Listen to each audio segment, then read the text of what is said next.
தென் மாவட்டங்கள்ல இருக்கக்கூடிய பெரும்பாலான ஆறுகள் நிரம்பிதான் காணப்படுது. அதுலயும் குறிப்பா பொருணை, அதாவது தாமிரபரணி ஆறு அப்படின்னு சொல்லுவோம். பாலா, தாமிரபரணி ஆறுலயுமே வெள்ளப்பெருக்கு ஏற்பட்டிருக்கு. அதுக்கு என்ன காரணம் பாலா? ஆனந்தி, நமக்கு தெரியும், நேற்று அதிகாலை தொடங்கிய மழை தொடர்ச்சியாக திருநெல்வேலி, தென்காசி, தூத்துக்குடி உள்ளிட்ட மாவட்டங்களில் பொழிஞ்சிட்டு வருது. தமிழ்நாட்டில் எந்த பகுதியில் அதிக மழை பெய்யுது அப்படிங்கிறது நமக்கு தெரியும். தென் பகுதியில், இந்த பகுதியில் தான் அதிகமாக இருக்கு.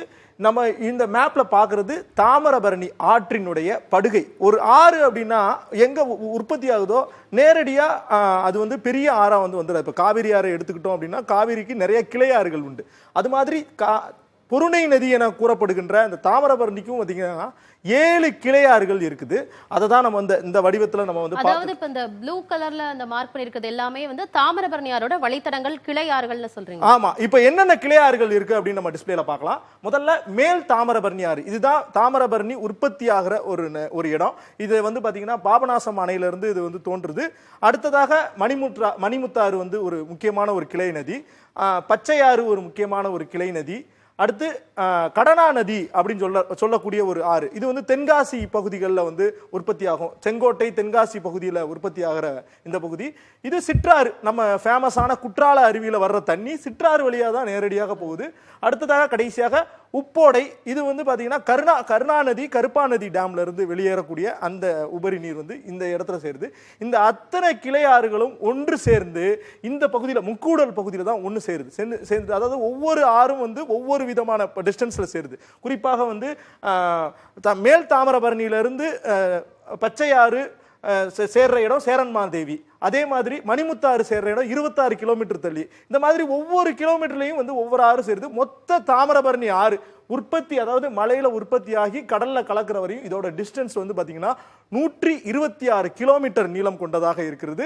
அடுத்து பாத்தீங்கன்னா இந்த ஆறுக்கு பாத்தீங்கன்னா எங்க இதோட மொத்த சதுர கிலோமீட்டர், இந்த ஆற்று படுகை நம்ம சொன்னோம்ல, இத்தனை ஆறு விஸ்திரமா வருது.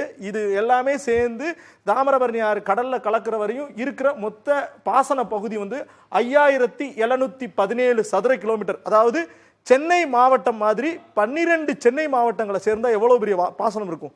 ஸோ அதுதான் இது திருநெல்வேலி, தூத்துக்குடி, தென்காசி தான் இந்த மாவட்டங்களை தான் பிரதானமாக இந்த நதி செல்றது.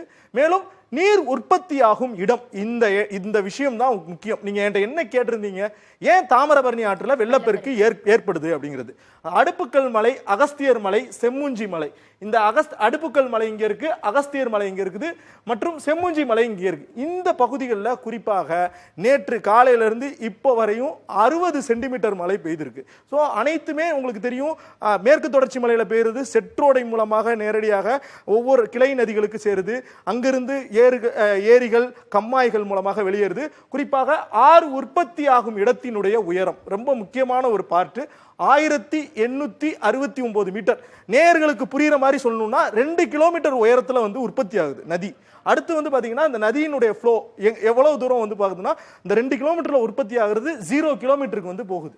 அப்போ அதோட வெறும் 126 கிலோமீட்டர்ல 2 கிலோமீட்டர்ல உற்பத்தி ஆகுறது 0 கிலோமீட்டருக்கு போகுதுன்னா அதோட ஃபோர்ஸ் எவ்வளவு வேகமா இருக்கும் நம்மளால கணிக்க முடியும். இப்போ அவ்வளவு ஃபோர்ஸா வருதுன்னா இப்ப அந்த தாமிரபரணி ஆற்றுப்படுகை சுற்றி இருக்கக்கூடிய மக்களோட நிலை என்ன? கரெக்ட்.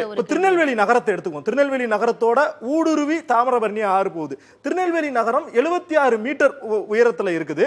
மேலும் பாத்தீங்கன்னா இது உற்பத்தி ஆகிற பகுதியினுடைய உயரம் 2 கிலோமீட்டர் சொல்றேன். 2 கிலோமீட்டர்ல இருந்து 76 மீட்டருக்கு இறங்கி ஸ்லோப்பா வருதுன்னா அதோட ஃபோர்ஸ் எப்படி இருக்குன்னு பார்ப்போம். இந்த ஆற்று படுகையில மொத்தமா வசிக்கிற மக்கள் பத்தி நம்ம குறிப்பா சொல்லி ஆகணும். தாமிரபரணி ஆற்று ஓரத்துல வசிக்கக்கூடிய மக்கள் 31.03 லட்சம், 31 லட்சம் தோராயமா வசிக்கிறாங்கன்னு சொல்றாங்க. அதுல திருநெல்வேலி மாவட்டத்தை சேர்ந்தவர்கள் அதிகபட்சமாக 70%, தூத்துக்குடி மாவட்டத்தை சேர்ந்தவர்கள் 21%, தென்காசியை சேர்ந்த 9% மக்களும் இந்த ஆற்றங்கரை ஓரத்துல வசிக்கிறாங்க. 31 லட்சம் மக்கள் இப்போது ஆபத்தான ஒரு சூழல்ல இருக்கிறாங்க அப்படிங்கிறது தான் இந்த டிஸ்பிளே காமிக்குது. குறிப்பாக இந்த தாமிரபரணி ஆற்றுக்கு கிளை நதி 6 நதி இருக்குன்னு பார்த்தோம். அந்த 6 நதி எந்தெந்த டேம்ல இருந்து வருதுன்னு பார்க்கிறோம். கருப்பாநதி அணையில இருந்து 5.24 மில்லியன் கனமீட்டர். அடுத்து அடவி நயினார் அணை 4.92 மில்லியன் கனமீட்டர். சிற்றாறு, இது வந்து குண்டாறு அப்படிங்கிறதுல வருது. இதெல்லாம் சின்ன சின்ன ஒரு அணைகள் தான் இருக்கு. ஆனா இந்த அணைகள் எல்லாமே முழுவதுமாக நிரம்பி இருக்குது. பெரிய அணைன்னு பாத்தீங்கன்னா 2 அணை.